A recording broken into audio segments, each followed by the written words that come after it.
terima kasih Anda masih bersama kami di Lunch Talk. Kembali kita lanjutkan dialog kita.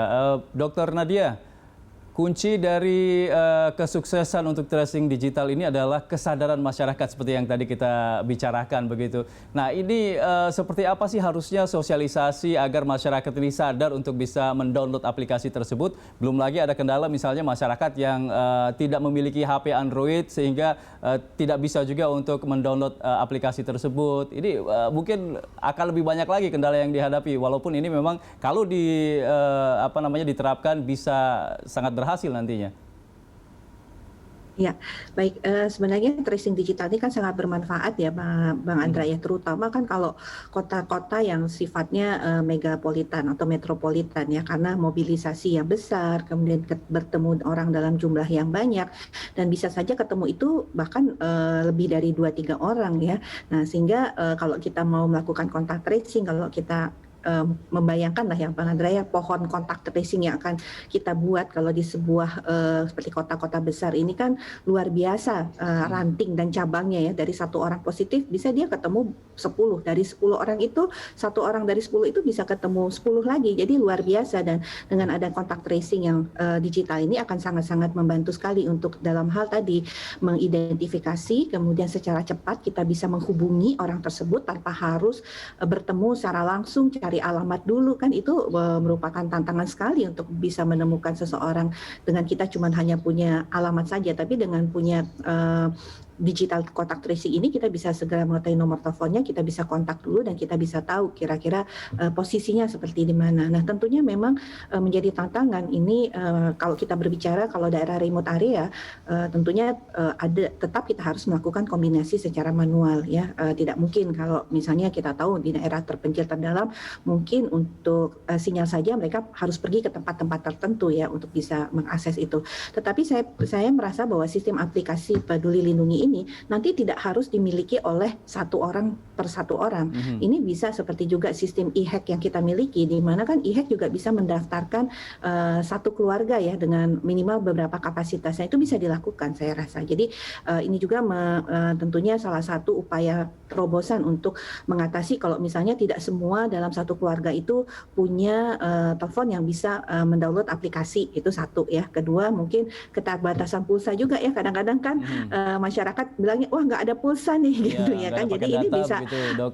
ada paket data ya, jadi ini bisa tentunya dengan satu keluarga dengan mendownload satu sistem aplikasi tetapi bisa digunakan untuk berbagai hal. Saya rasa ini sudah merupakan upaya kita juga untuk mengatasi kendala atau tantangan-tantangan tadi.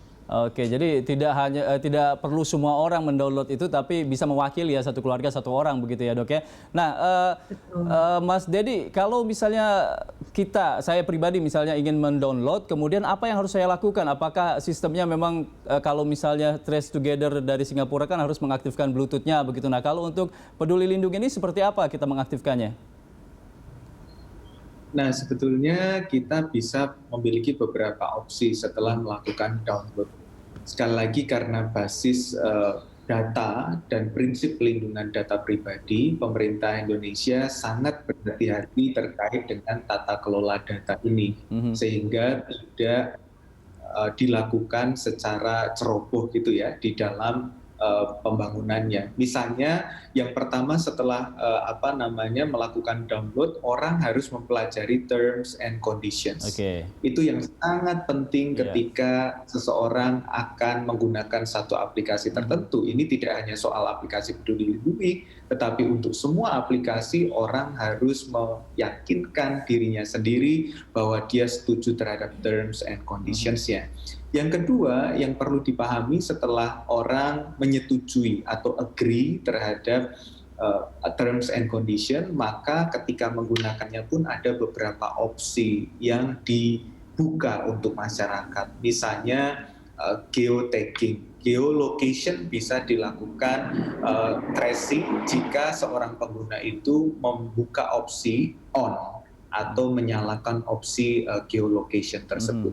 Sehingga ini pun bisa memberikan pilihan kepada masyarakat apakah mereka bersedia untuk lokasinya dilakukan tracing atau tidak. Bahkan ketika kita perlu melakukan SMS terhadap kontak erat satu penderita COVID-19, itu pun kita selama ini selalu melakukan klarifikasi atau melakukan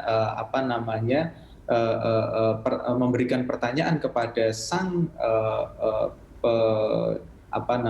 orang yang positif COVID-19, apakah mereka bersedia data itu digunakan untuk tracing 14 hari ke belakang. Kami bersama-sama dengan Kementerian Kesehatan sudah melakukan itu. Jadi ketika orang di sekitarnya akan diberikan SMS untuk menghimbau melakukan isolasi mandiri atau datang ke pusat pelayanan kesehatan terdekat, itu pun dengan konsen atau dengan persetujuan sang penderita COVID-19 itu. Oke. Jadi kita berusaha betul-betul menjaga. Ya, Mas Dedi, selain tantangan kesadaran masyarakat yang memang sangat dibutuhkan agar efektivitas dari tracing digital ini berjalan dengan baik, kira-kira tantangan lainnya apa nih yang akan dihadapi oleh Kominfo dan juga pemerintah agar tracing digital ini berjalan dengan baik?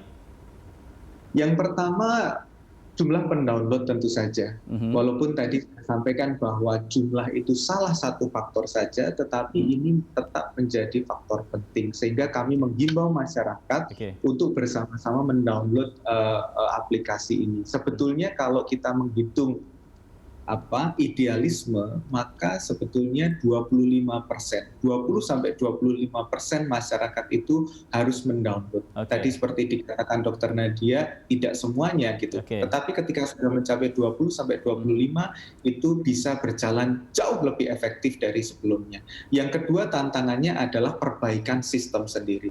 Kami menyadari bahwa setiap sistem elektronik itu memiliki kekurangan-kekurangan, dan saat ini Peduli Lindungi pun terus memperbaiki diri untuk bisa menghadirkan layanan yang lebih optimal untuk masyarakat. Oke, baik. Terakhir ke Dr. Nadia, kira-kira himbauan kepada masyarakat seperti apa terkait dengan Inpres yang akan dikeluarkan oleh Presiden ini untuk tracing digital? Ya, baik. Jadi kami berharap untuk masyarakat berpartisipasi secara aktif ya dalam penguatan pelacakan kasus sebagai bagian tentunya dari upaya kita menurunkan angka kesakitan dan kematian akibat COVID-19. Sistem aplikasi Peduli Lindungi adalah sistem aplikasi yang masyarakat harus percaya karena ini adalah tentunya sesuatu yang dikeluarkan oleh pemerintah. Jadi bukan oleh pihak di luar pemerintah ya. Jadi ini sudah pasti tadi Pak Dedi sampaikan keamanannya juga terjaga datanya, dan ini merupakan sesuatu yang harusnya diyakini oleh masyarakat sebagai tentunya upaya dan dipastikan keamanannya betul-betul sudah kita jaga dengan baik sehingga betul-betul kita bisa mengoptimalkan penguatan dalam hal pelacakan kasus ke depan. Iya, itu salah satu kuncinya adalah menjamin bahwa keamanan data pribadi itu benar-benar terjaga begitu. Baik, terima kasih Dr. Nadia dan juga Mas Dedi sudah bergabung di Landstalk. Kita tunggu nanti seperti apa impresnya dan mudah-mudahan kesadaran masyarakat untuk mendownload aplikasi tersebut bisa tinggi dan mencapai 25% seperti yang tadi disampaikan Mas Dedi. Terima kasih Mas Dedi dan juga Dr. Nadia.